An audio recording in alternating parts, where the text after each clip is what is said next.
esta nueva actividad que con mucho cariño estamos organizando el día de hoy en la compañía de dos grandes de la neurocirugía, como lo son el doctor José Ramón Abadí y el doctor Ricardo Gómez.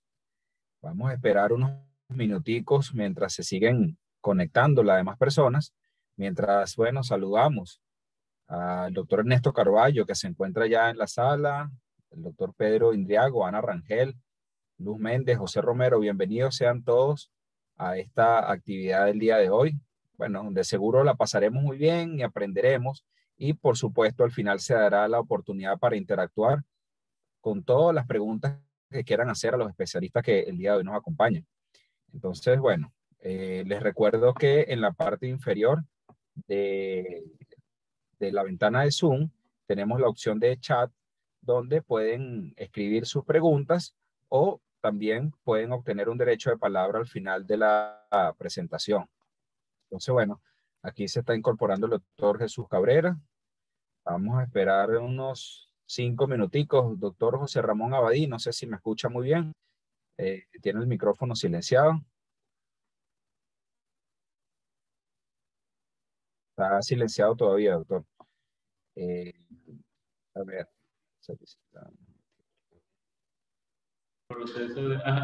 Ahora sí, listo. Saludándolos a todos. ¿Cómo están? Muy bien, doctor. Bienvenido. Doctor Ricardo Gómez, Gracias. ¿cómo está? Bienvenido. Hola, ¿cómo están? Saludando aquí a todos. Muy bien, doctor. Ya preparándonos, bueno, para comenzar esta actividad del día de hoy. Les recuerdo a todas las personas que esta actividad estará siendo grabada y luego la subiremos a nuestro canal de YouTube, Intervértebra, que se llama Intervértebra, y también en nuestra página web www.intervertebra.com. Incluso ya allí están otras actividades que hemos hecho. A ver, ¿quién está por ahí, doctor? Ah, ok. Perfecto. Entonces, bueno, son las 6:03, vamos a esperar hasta las 6:05 y comenzamos.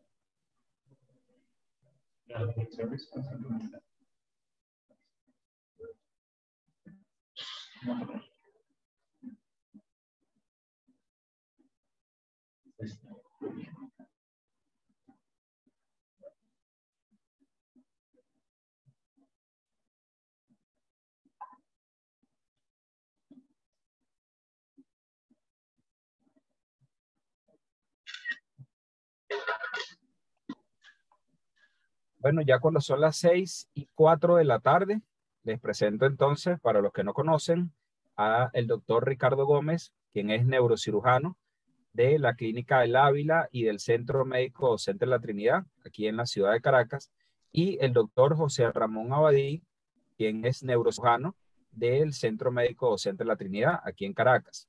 Entonces, bueno, la presentación la va a comenzar el doctor Ricardo Gómez.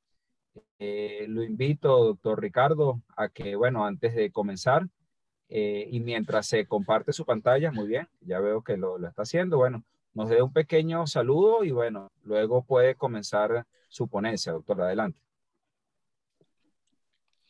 Hola, buenas. ¿Me escuchan? Sí, le escucho perfectamente. Bueno, primero que nada agradeciendo a Intervetra por darnos la oportunidad de compartir y poder hablar de este tema con ustedes. Ojalá les sirva de ayuda para, bueno, aclarar dudas con respecto a este tema y para la gente que se está formando en neurocirugía, pues puede agarrar como esta opción a la hora de un abordaje en la región cerebral, que creo que es importante, y hacia allá es donde vamos, cada vez haciendo cirugía mínimamente invasiva y buscando tratar de hacer una mejor resección de las lesiones, buscando el mejor abordaje para ayudar a nuestros pacientes. Yo no sé si ya Perfecto, podemos doctor. comenzar. Sí, doctor, adelante. Le invito a que por favor pongas la presentación La en pantalla completa. Sí. Perfecto. Perfecto, doctor, adelante. Bueno, aquí hablando un poquito de historia, bueno,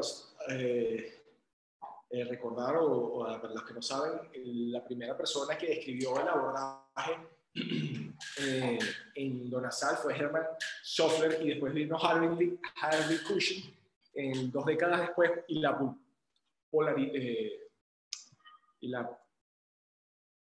fue quien la describe y la hace famosa, de como opción quirúrgica.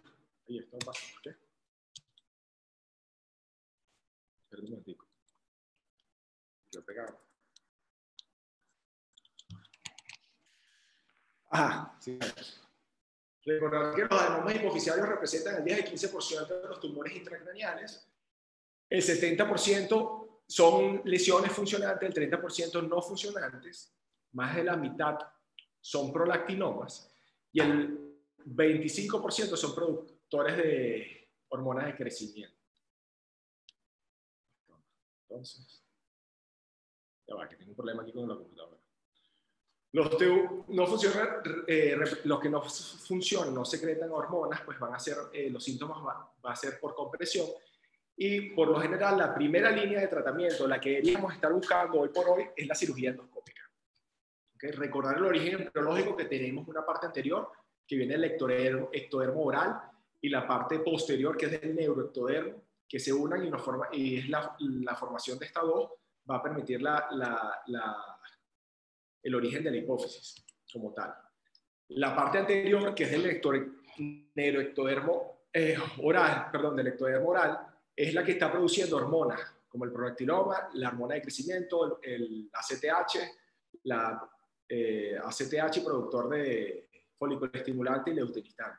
Y la parte posterior, que es la producción de la ADH y la oxitocina, que están en conexión a través del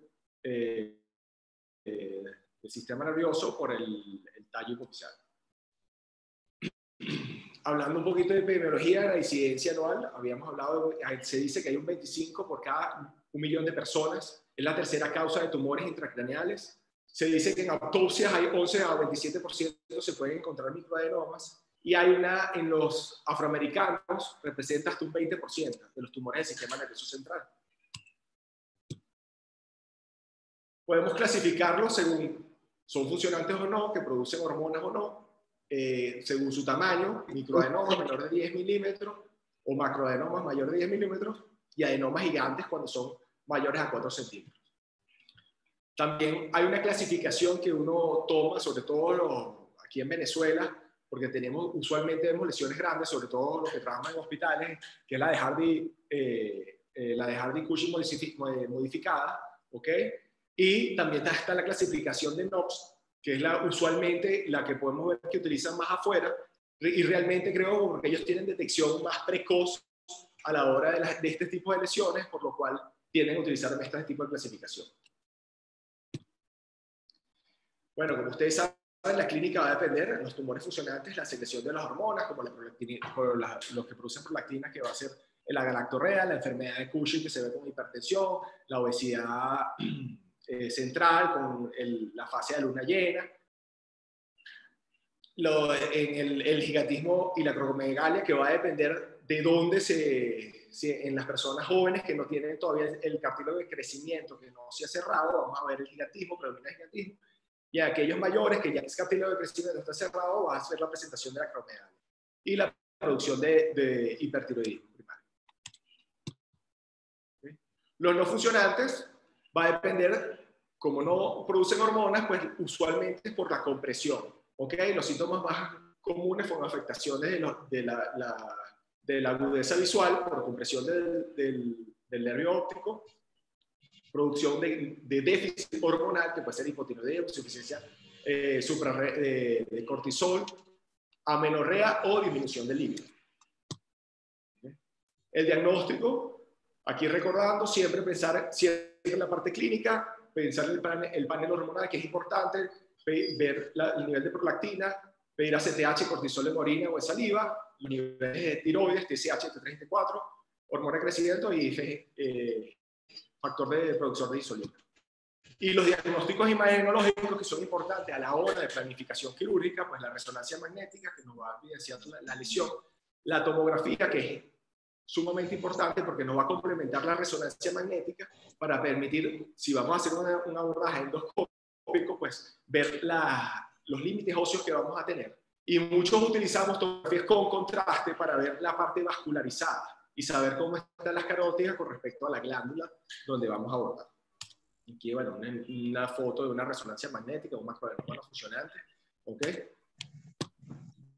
Entonces, los tratamientos, como ustedes saben, bueno, está el médico y por supuesto el quirúrgico. El médico usualmente lo estamos dejando para los prolactinomas, pero el quirúrgico, pues es el que creo que vinimos a hablar aquí. Yo le estaba haciendo este breve resumen, pues, de lo que es la patología hipofisiaria para hablar un poquito del abordaje endoscópico y de la anatomía que uno observa a la hora de hacer el abordaje endoscópico y tener en cuenta para hacer la resección, ¿ok? Primero que nada, siempre plantear un abordaje importante, pues la posición del paciente, y es importante recordar, lo puedes hacer con cabezal de Menfield, y utilizar la posición de olfateo que nos permita y la lateralización de la cabeza para poder hacer el abordaje. Usualmente nosotros abordamos en la parte inferior de la cabeza de un lado, del lado derecho, y el ayudante está por encima. Esto nos permite, o sea, por arriba de la cabeza, esto nos permite que al tener dos monitores, poder tener un abordaje a 4 manos o a 3 manos, dependiendo de la necesidad, por las 2 fosas nasales. Entonces, primero, para entender el abordaje hay que entender que para tú llegar al efenoides, antiguamente, pues, cuando hacíamos el abordaje y utilizamos el separador de Hardy, pues nos quitábamos el tabique. Hoy por hoy el tabique lo tratamos de dejar como su función anatómica, lo que vamos a hacer es una septoplastia posterior y quitar todo lo que nos da lateral. ¿Y qué es lo que nos molesta lateralmente? Pues son realmente los cornetes medios superiores, es lo que vamos a fracturar o a eliminar, depende de cuánto espacio necesitemos para hacer un mejor abordaje. Y bueno, esto es una foto anatómica visto de atrás hacia adelante. Como puedes ver, tienes el tabique que está en el medio, tienes los cornetes medio e inferior, y el superior el que está pegado al se puede ver una flechita, ¿no? Lamentablemente no puedo mostrar aquí con la flechita, que es lo que quería, ¿ok? Y ves los dos maxilares lateralmente, que es lo mismo que vamos a ver en una tomografía, y por eso es importante tener una tomografía preoperatoria a la hora de planificarnos para identificar cómo están nuestros cornetes, cómo está nuestro tabique, y si hay presencia de bulas etmoidales que se pueden remover, pues tenerlo planteado prequirúrgicamente para hacer una mejor abordaje a la hora de llegar a la región celar. Entonces aquí estamos viendo una exploración endoscópica. Estamos imaginando entrando por el lado derecho e izquierdo, y que es lo primero que uno visualiza al meter el endoscopio es la turbina inferior, que es lo que está más adelante, la turbina media o cornete medio más posterior. Entonces, ¿qué es lo que tenemos que hacer usualmente? Entrar y tratar de remover, depende. Usualmente nosotros entramos dependiendo de cómo esté el tabique del lado derecho e izquierdo, y de comodidad para uno, para el cirujano y para el otorrino. Esto es una cirugía que se hace en conjunto con el otorrino. Y por lo general lo que hacemos es remover el cornete medio, ¿ok? Y el del lado contralateral, donde vamos a trabajar, tratamos de fracturarlo y llevarlo al lateral. ¿Okay? Aquí es ya removiendo el cornete medio, y puedes evidenciar la presencia de bulas etmoidales y del cornete superior. ¿Qué es importante tener en cuenta esto? Al tú remover el tercio inferior del cornete superior, puedes evidenciar lo que sería el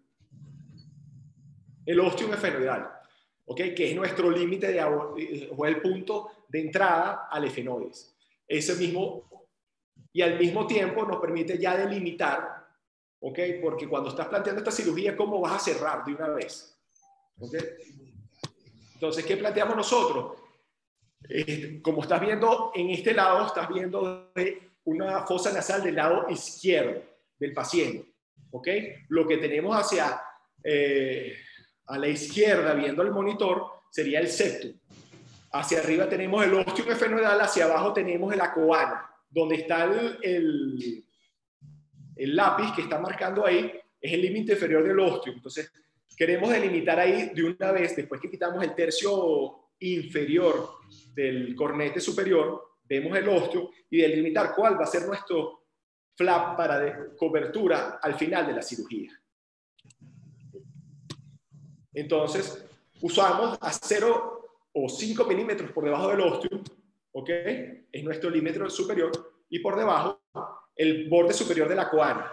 Esto nos asegura, como no sé si pueden ver bien en la foto, pero ves, la impresiona, detrás de la mucosa se ve la arteria, que es la efenopalatina, que es la que tienes que preservar, ¿ok? Que es la que nos va a dar la irrigación a este colgajo que vamos a, o este flap, que es importante que sea vascularizado porque nos va a permitir un mejor cierre a la hora del cierre de nuestra cirugía.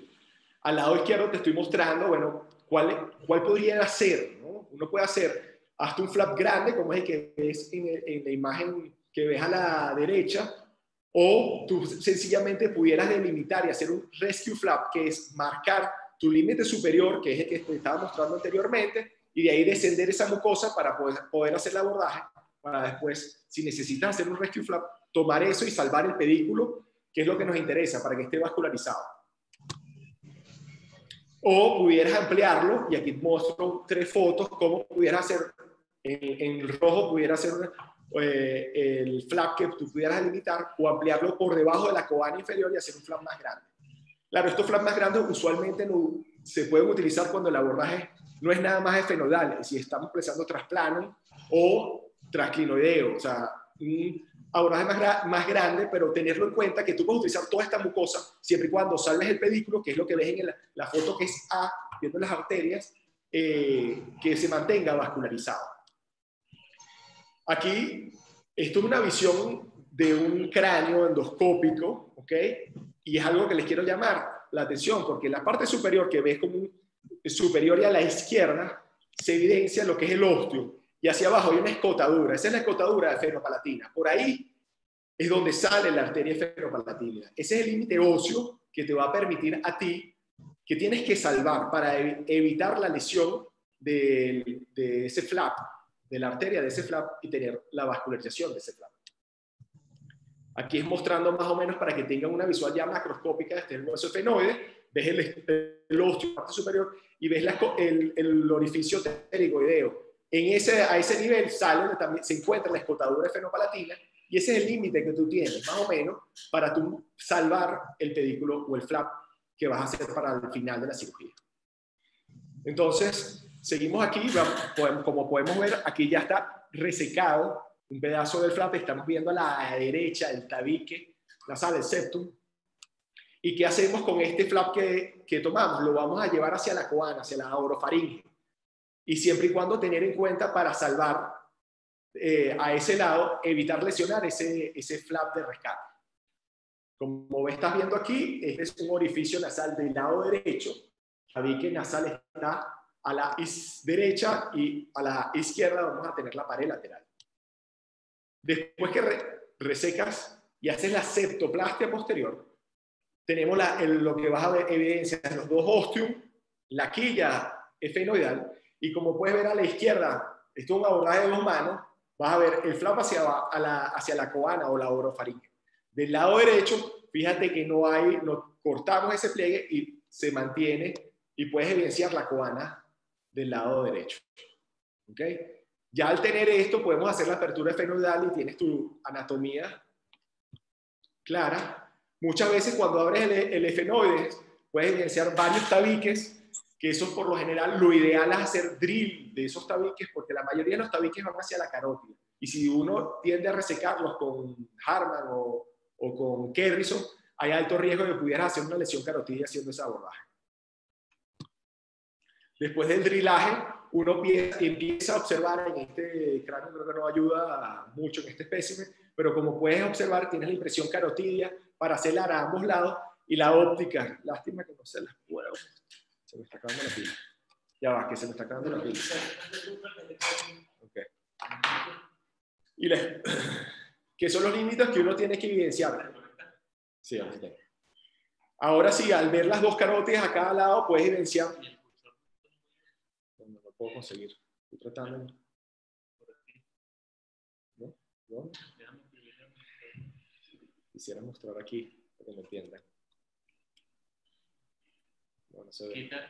Ponlo en presentación, pantalla no completa. Dame un segundo. Lo puedo quitar ahora.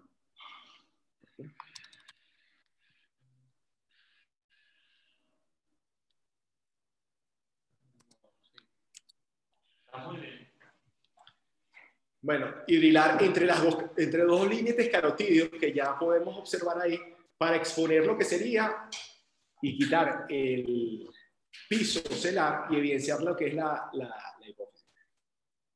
Hoy por hoy está en boga a mayor drill y depende del tamaño de la lesión, a mayor drill y exponer más lateralmente, o sea, exponer las carótidas, va a permitir un mayor maniobrabilidad para la resección más avanzada, o más, no es más avanzada, una resección más completa de la lesión, porque nos permite movilizarnos dentro de la lesión, cosa que si no lo haces, vas a estar siempre limitado por la parte ósea. Entonces, aquí está una foto, pues, un poquito, que es lo que quería mostrar en la foto que tenía anterior, que era de un cadáver, del cual yo había hecho el abordaje. Como puedes ver, el 8 que está mencionado o nombrado como 8 son las carótidas paracelares, ¿ok? Tienes el 10 que es la hipófisis, el 13 que venían siendo el plano, y por encima del 8, ese orificio que es el orificio optocarotídeo, eso quiere decir que por arriba está el nervio óptico, y ese es nuestro límite también. A la hora hay que tener en cuenta que por ahí pudieras hacer, en el caso de que haya una lesión que comprima el nervio, tú pudieras hacer una descompresión quirúrgica y drilar esa zona para darle más espacio a ese nervio óptico si entra por el agujero óptico. ¿Cuáles son las ventajas, creo que, de este abordaje? Nos permite de forma más rápida o una descompresión rápida del nervio óptico, cosa que no tienes por vía transcraneal o es más dificultoso hacerlo. La reducción lo más que puedas a la lesión, que sería lo de remoción total, que a veces no se logra, pero lo más que se pueda para poder evitar la recidiva de la lesión. Aquí mostrando otra foto donde, bueno, se hace drillaje completo y puedes evidenciar la mitad que se hizo de la mitad del lado izquierdo, se quitó completamente todo el límite óseo, ¿ok? Y puedes ver hipófisis, la carótida paracelar, carótida paraclinoidea, puedes ver el nervio óptico que se encuentra por encima del agujero óptico carotídeo, y del lado derecho conservando lo que sería la parte ósea. Entonces, fíjate la ventaja que uno tiene haciendo este abordaje, cómo pudieras tú llegar fácilmente y descomprimir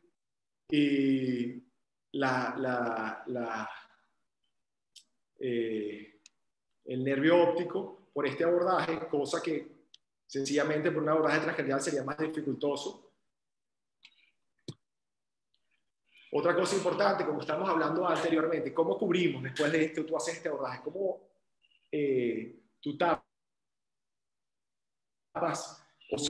Muchas veces, bueno, usualmente cuando evidenciamos la salida de líquido, como se utiliza, pues se utiliza grasa abdominal, puedes utilizar flap de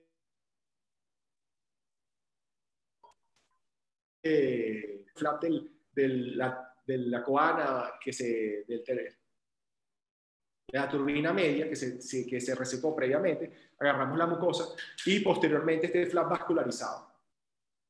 Este es con un flap, con un rescue flap o un flap más pequeño, y aquí pudieras ver un flap más amplio que cubre totalmente el efenoides, haciendo una cobertura mayor. Y esto es lo más importante a la hora del cierre para tú evitar el riesgo de fístula, que es algo muy importante que vemos, es una de, creo que, las desventajas, bueno, de este abordaje, como cada abordaje tiene sus ventajas, su desventaja sería aquí la fístula, pero tú, al ser un flap lo suficientemente grande, que es algo que quería plantear y mostrar en esta presentación, disminuye el riesgo de esta complicación. Creo que la ventaja endoscópica frente a una ventaja microscópica haciendo este abordaje, efectivamente tú estás dentro del espacio, cosa que con el microscopio no, siempre estás afuera. Y lo otro que te da sombra, el microscopio siempre, que todo lo que esté adelante te va a dar sombra y no te va a permitir ver bien adecuadamente. Aquí no, aquí tú puedes entrar, y cuando tienes una lesión hasta vascular o un vaso sangrando, el endoscopio permite entrar y visualizar de mejor forma para tú hacer la hemostasia. Ahora sigue el doctor Abadí hablando de la experiencia el servicio del Centro Docente de la Trinidad. Doctor Ricardo, muchísimas gracias. Y bueno, damos entonces el pase al doctor José Ramón Abadí. Lo invitamos a que abra su micrófono y bueno, comparta la pantalla y nos muestre su presentación. Adelante, doctor. ¿Qué tal ahora? ¿Me escuchan bien? ¿Y se ve bien la presentación? Perfecto. Ok, bueno, ya Ricardo los saludó. Para mí también es un placer estar con ustedes. Igual, darle las gracias a Intervértebra, como dijo Ricardo, por la oportunidad que nos han dado. Y yo quiero mostrarle un poquito la experiencia de nosotros, de todo el servicio de neurocirugía del Centro Médico Docente de la Trinidad, en este tipo de abordaje. Ya nosotros tenemos aproximadamente desde el 2013 que no usamos el microscopio para ningún abordaje de la región celar. Lo hacemos todos endoscópicos endonasal. La técnica quirúrgica, pues no voy a hablar de ella porque ya se las acaba de poner Ricardo de forma magistral, de igual forma el abordaje. Solo quiero recalcar una cosa que él les mencionó, que es el uso de ambas fosas nasales de manera simultánea y se puede, normalmente nosotros trabajamos a 4 manos, el endoscopio por una y la succión y el disector por otra, o técnica de succión-succión, y eso nos permite tener una mayor maniobrabilidad. Esto es un detalle importante, es una cosa que nos ha enseñado la experiencia en esto. Esto, bueno, no vamos a entrar en esto, perdón, porque ya Ricardo se lo expuso bien claro. Entonces, ahora nosotros tenemos de 86 pacientes de octubre del 2013, que empezamos con esto, a marzo del 2020. Un manejo multidisciplinario, endocrinólogo, neurooftalmólogo, y en cirugía el otorrino y nosotros. El otorrino es fundamental por todo lo que Ricardo les explicó del abordaje, como su nombre lo dice, endonasal, y hay que manejar lo que es las fosas nasales y todas las estructuras que allí están implicadas. Entonces, el otorrino nos hace el abordaje bien planificado y nos lleva hasta el seno esfenoidal. Y de ahí en adelante nosotros seguimos. Ya. Tenemos aquí distribución por género. Nuestros pacientes fueron un 64% femenino, un 36% masculino. Rango de edad se ubicó la gran mayoría de nuestros pacientes en la década de los 40 a los 50 años, seguido en la de los 60 a 70 con 26%. Se me está yendo la presentación, no sé si la tengo en automático, vamos a volver, otro que sea algo yo. Y en la década de los 20 a los 30, el 32% de los pacientes. El mayor déficit que tenemos, aquí se escapó. El mayor déficit que tenemos es el déficit visual. Quitar esto de aquí, ahora lo pongo aquí. El mayor déficit que tenemos nosotros es el déficit visual. En el 93% de nuestros pacientes tuvimos algún tipo de déficit visual y en el 7% no tuvimos déficit visual. El déficit visual que se presentó con mayor frecuencia fue la hemianopsia bitemporal, seguido por la hemianopsia temporal de un solo ojo con el 12% de los pacientes. Y el resto, otro tipo de déficit visuales que, bueno, no tiene sentido ponerse a mencionar. Aquí tenemos el diagnóstico funcionantes, no funcionantes. El 75% de nuestros pacientes fueron... Vamos a ver aquí esto también, que no me deja leerlo en un segundo. Ok, listo. Nuestro déficit endocrinológico de funcionantes no funcionantes, el 75% no fueron funcionantes y el 25% sí lo fueron. Y esto fue el tipo de déficit o el tipo de alteración hormonal que presentaron. Un 3% de producción de hormona de crecimiento, factor fibroelástico, amenorrea, enfermedad de Cushing y así sucesivamente.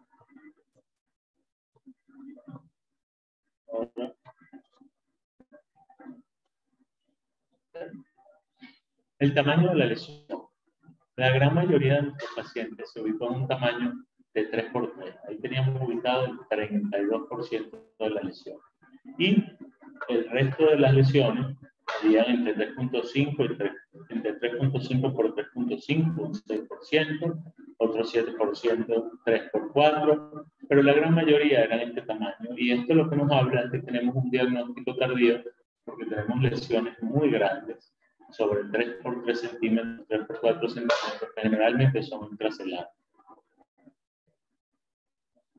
Diagnóstico histológico, el 56% de los pacientes fueron no productores y el resto que ustedes ven, el 12% de hormonas femeninas, 10 pacientes aproximadamente, y el 7% prolactina, hormona de crecimiento.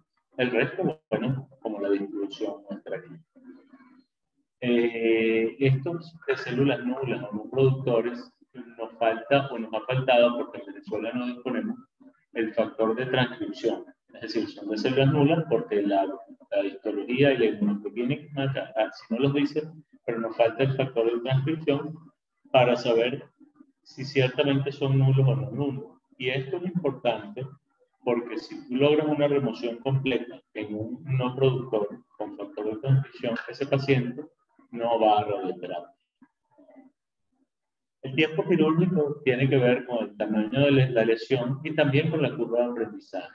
Casi el 50-49% de los pacientes nos toman aproximadamente un par de horas y depende de lo complicado o no que sea el abordaje de la fosa nasal, porque muchas veces el otorrino invierte un tiempo importante en la fosa nasal y el tiempo neuroquirúrgico es bastante menor. Entonces eso tiene que ver con la curva de aprendizaje, el tamaño de la lesión y definitivamente pues cómo te vaya o no en el abordaje en la nasal. Otra vez, el tiempo quirúrgico ya lo habíamos visto. Y lo que les mencionaba Ricardo hace rato, nosotros aquí tenemos que usar clasificación de Hardy-Whitson porque nuestras lesiones son muy grandes. La gran mayoría son tipo C. Un tipo C es una lesión de 3 centímetros que llega hasta el receso del tercer ventrículo. Diabetes insípida, el 79% no tuvimos diabetes insípida, tuvimos diabetes insípida en un 21%. De ese 21%, el 19% fue transitoria y el resto fue 2% sí fue permanente. ¿Por qué tenemos una incidencia alta de diabetes insípida con este tipo de abordaje? Porque como Ricardo dijo, nosotros vamos hasta adentro. No solamente nos quedamos hacia afuera, sino vamos hasta adentro y nos metemos dentro de la silla turca y manipulamos más. Y la manipulación produce de una u otra manera mayor incidencia de diabetes insípida, pero generalmente es transitoria y muchas veces no requiere ni vasopresina, sino un manejo muy cercano con nuestro equipo de endocrinología.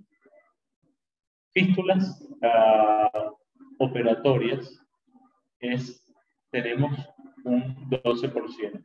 Bien sea porque fuimos muy agresivos y quisimos curetear más viendo el diafragma celular y pensamos que no lo íbamos a romper y lo rompimos, o porque, bueno, se rompió incidentalmente, o hay tipo de abordajes, aquí estamos hablando de nuevos tipos oficiales, pero nosotros también hacemos craniofaringioma y para hacer un craniofaringioma, bueno, hay que abrirlo y vas a crear una fístula que es una fístula como tal, no vas a abrir el diafragma para poder llegar hasta la lesión que quieres sacar y después la reparas.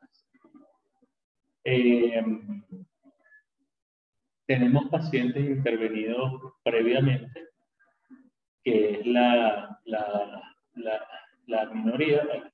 Esto me está tocando el número del gráfico. Tenemos un 89% sin intervenciones previas y tenemos el resto que han sido intervenidos. Por supuesto, la reintervención siempre deja un abordaje más difícil en la parte del otorrino, pero neuroquirúrgicamente no tenemos mayores problemas porque el endoscopio nos da una visión muy, muy buena, usando la óptica de 0 grados o la óptica de 30 grados, depende de lo que sea el caso y lo que se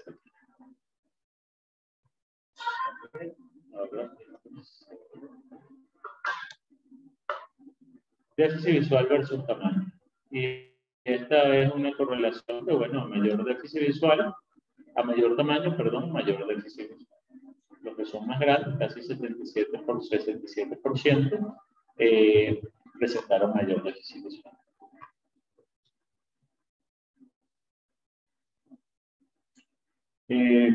Tamaño versus diabetes insípida influye más en lo que tú manipules que el tamaño de la lesión, en lo de la diabetes. Y la radioterapia, de los pacientes que hemos operado, 49% fueron enviados a radioterapia y recibieron radioterapia y lo hicieron de forma completa. 42% la información no es clara. Fueron pacientes del interior, pacientes que no lo pudimos seguir, pacientes que no volvieron y pacientes que, bueno, el seguimiento no fue adecuado. Y un 9% nos enviaron a radiación porque pensamos que lo habíamos resectado todo y lo hemos controlado con imágenes y hasta ahora no hay nada. Este porcentaje de pacientes que tú no quieres enviar a radiación y son de células nulas es el que tú tienes que tener el factor de transcripción, porque ahí sí sabes que es una célula nula completa. Y si lo removiste todo en la primera resonancia o intraquirúrgica, en la primera resonancia de control, está bien, ya sabes que no va a necesitar radioterapia.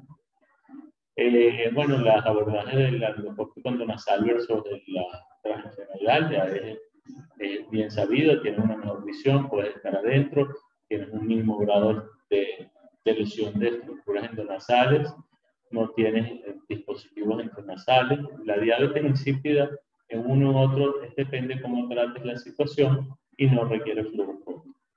Muchas gracias por su atención y bueno, estamos aquí a la disposición para cualquier tipo de pregunta o cualquier cosa que yo no les haya dejado clara y bueno, igual estamos aquí con Ricardo. Excelente, doctor Abadí. Muchísimas gracias. Ya dejo de compartir la pantalla y aquí, ¿qué hacemos? ¿Vamos a hacer la computadora? De esta forma, entonces, iniciamos el ciclo de preguntas y respuestas. Queda abierta la opción a través del chat o, bueno, si alguien quiere compartir su pantalla, hacer su pregunta directamente, bueno, también bienvenido.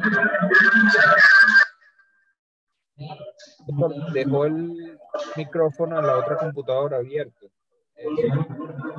¿Para allí? ¿No? ¿Viene para acá? Ok. Okay, perfecto. Un minutito. ¿Cómo hacemos? ¿No ven? Ok, perfecto. Ahí se ven los dos. ¿Y nos escuchamos? Entonces, bueno, ¿cómo, doctor? Listo, quedamos entonces con el ciclo de preguntas y respuestas abiertos. Tienen entonces todos tienen la oportunidad para hacer sus preguntas a través de la opción de chat o a través de compartir su pantalla, hacer la pregunta e interactuar directamente. ¿Sí nos escucha bien, doctor Ramón? José Ramón. Sí, perfecto. Aquí te escuchamos perfectamente. Ahora perfectamente. 36 personas en la sala. Y bueno, quedamos atentos a si hay alguna pregunta.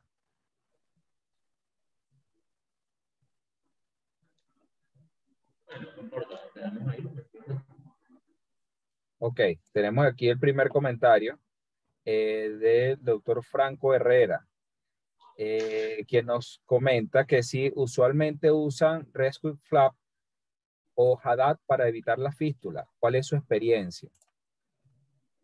Bueno, usualmente usamos más que todo el Rescue Flap a la hora de la cirugía y eso igualito te permite si tú quieres ampliar y hacer un trabajo más rápido, pues se puede hacer. Yo creo que eso es importante tenerlo planificado previamente a la cirugía. Hemos hecho ambos y por supuesto con más frecuencia siempre hacemos el Rescue Flap. Y lo hacemos de rutina todo el tiempo, al inicio de la abordaje. Perfecto. Bueno, saludamos al doctor Ernesto Carballo, que nos hace una interesante pregunta o les hace una interesante pregunta. Y él quiere saber qué porcentaje de curación en enfermedad de Cushing tienen. Ernesto, ¿cómo estás? Ante nada, un abrazo. Mira, estamos en los números internacionales. La enfermedad de Cushing, como tú sabes, es siempre un dolor de cabeza. Tenemos relativamente pocos pacientes intervenidos por la patología, uno con curación completa, otro fue radioterapia. recibió radioterapia y allí mejoró, y tenemos otra que fue a cirugía, recibió radiación y tenemos enfermedad activa que vamos a reoperarla y logramos ubicar con una secuencia particular de imágenes la lesión, pero estamos pensando hacer la hipocistectomía completa. Pero estamos en los estándares internacionales.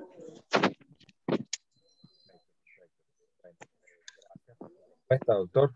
Doctor Ernesto, si quiere algún otro comentario, bueno, también por esta misma vía puede interactuar con nosotros. Mientras tanto, leemos la pregunta de otra persona que ella comenta lo siguiente: buenas tardes, ¿cómo están? Feliz tarde. Doctor, es interesante esta charla. Quería preguntarles si es importante o necesario, luego de esta intervención quirúrgica, realizar algún tipo de drenaje linfático.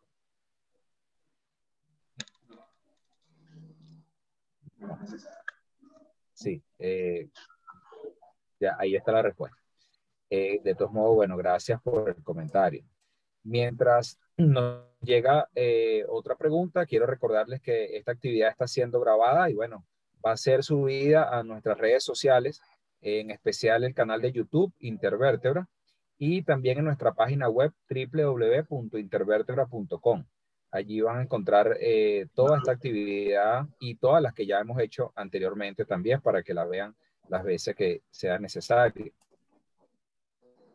Igualmente quiero recordarle a toda nuestra audiencia que este canal está abierto para que ustedes interactúen tanto con otros médicos como con pacientes, porque esas son las dos modalidades que estamos manejando de videoconferencias. Entonces, si alguien tiene algún tema que quiera compartir con otros médicos o realizar una sesión con pacientes, bueno, con gusto puede comunicarse con nosotros y lo organizaremos.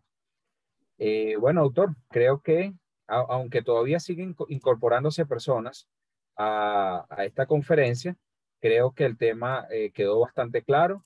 Por los momentos no tenemos ninguna otra. Bueno, aquí llegó otra pregunta. Bueno, un comentario. Excelente charla. Gracias a ustedes por participar. Bueno, no sé si querían entonces hacer un resumen final para despedir, doctor. Bueno, un segundito, un segundito, doctor, que aquí hay otros comentarios. Buenas tardes, en el postoperatorio, ¿en qué momento indican control de imágenes?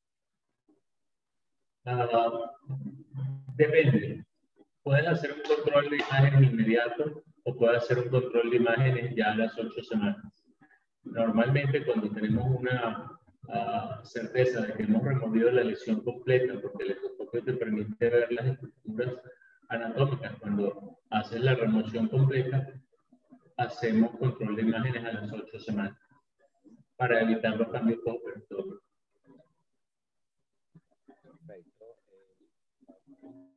Les dice muchas gracias por su ponencia. El doctor José Romero, gracias por compartir la experiencia. Felicitaciones. Ok, aquí llega otra pregunta interesante. En la casuística de casos, ¿qué porcentaje tuvo incompetencia del diafragma celar? ¿Y cuál es la relación con la estirpe histológica? Es decir, tengo yo una duda con esta pregunta, así que la replanteo. Cuando dicen incompetencia del diafragma celar, es que tiene un descenso de algún tipo de estructura anatómica, porque no hemos tenido hasta ahora incompetencia del diafragma celar, absolutamente ninguna. No hemos tenido ningún déficit visual porque hubo descenso o se comprimieron los nervios de abajo hacia arriba.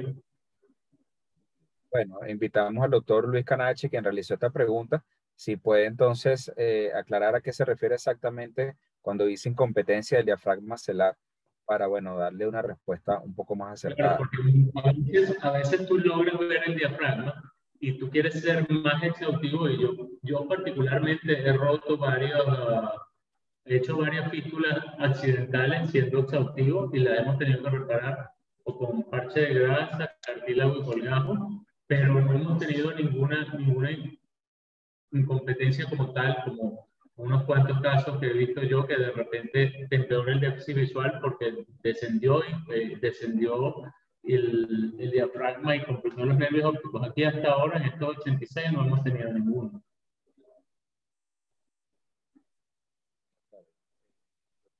Carballo, les felicito nuevamente, excelente experiencia. Doctor, yo quería hacerle yo particularmente una pregunta en relación al equipo que utilizan. Es como tal un neuroendoscopio, ¿verdad? ¿Pudiera comentarnos un poco sobre los ángulos de la cámara, algunas características que tengan como preferencia para el equipo? Bueno, fíjate, usualmente es un endoscopio nasal que tiene que tener 4 milímetros de diámetro, 17 milímetros de largo. Por lo general, siempre durante la cirugía utilizamos un 0 grado y por supuesto siempre tenemos a la mano uno de 30 para la visualización de ángulos difíciles. Pero solamente un endoscopio de 0 grado, 17 centímetros y 4 milímetros de diámetro es suficiente. ¿Okay? No tiene que ser un neuroendoscopio total, un endoscopio con esos características pueden hacer el trabajo. Bueno, saludamos al doctor Antonio Ángel, que también se está incorporando a la sala. Bueno, lamentablemente ya estamos finalizando. No sé si el doctor, aunque está llegando, quisiera hacer alguna pregunta, pero les repito, esta actividad va a estar en nuestras redes sociales en los próximos días. Sus conclusiones, doctor Abadí, doctor Ricardo Gómez, para cerrar, para despedir, ¿algún comentario? Bueno, nosotros estamos a la disposición, cualquier duda, cualquier pregunta.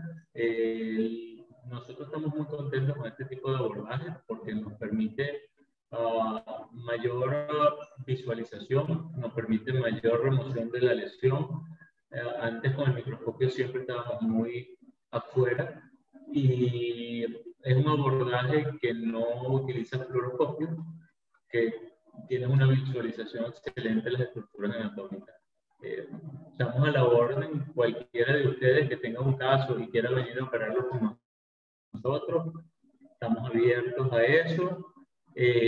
Ustedes operan el caso, nosotros los ayudamos y así vamos compartiendo la experiencia de aprendizaje y se van familiarizando con la técnica.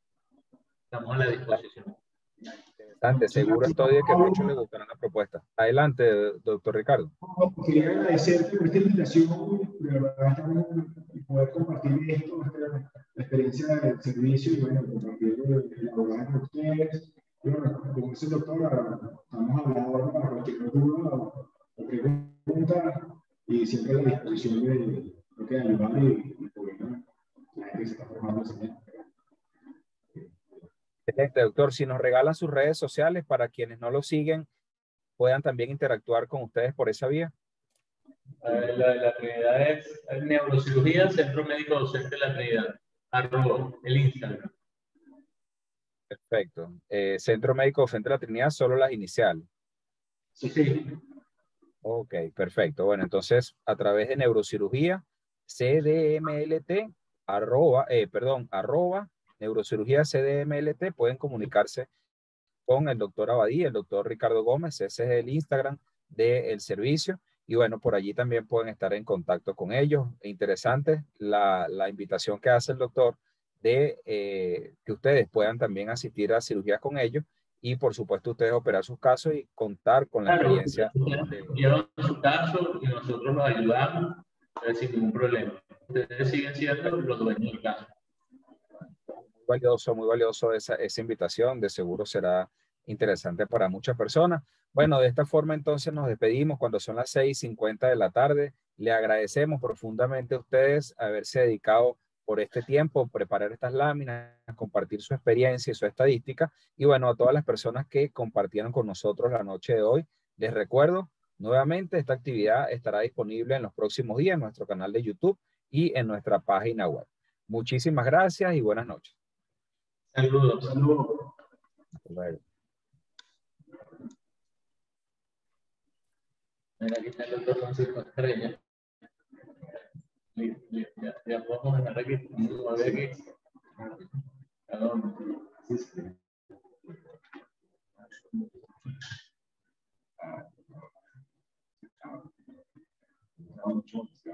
¿Ah? yo le digo, pero